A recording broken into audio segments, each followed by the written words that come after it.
Welcome to P23 Podcast. My name is Scott. I'm not a biblical scholar. I'm just a seed planter for Christ.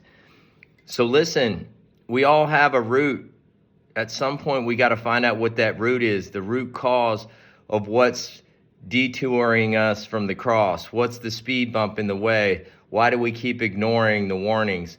There's roots in us from the past that we have to go back and we have to identify. For me, the one root for me was alcohol, right?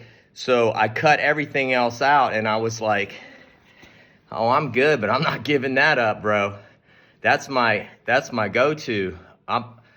And so I finally decided that, okay, it could be this. And I went back and I started grinding in my history of my life, right? And I remembered that when I was 12, my dad gave me a Budweiser on the carport. Now, he doesn't know any better, right? That's what they used to do back on the farm, you know? But what happened was that was the door that opened for me. So the warning sign is this. And it's a tough listen.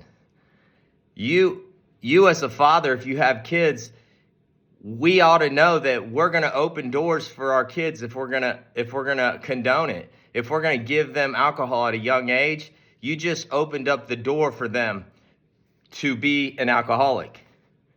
There's no way around it. It's the way it is. I lived it. I know it.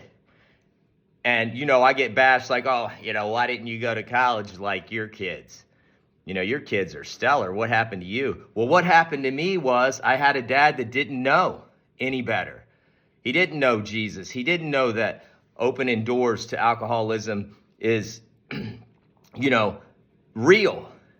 And so the warning sign, the warning shot, and the advice that I can give you as a father is the reason my kids don't have a problem with it is because I don't do it. Okay, so you can't tell your kids not to do something. Hey, man, you can't swear like that, dude, and then go in the backyard and start cussing up a storm. You can't say you ought to not drink anymore and then pound 6 Budweisers in front of them. It doesn't work that way. And that goes for everything that you're going to run into in life. If you want your kids to do something or not do something that you used to do, you can't do it anymore. Amen? Find the root in your life.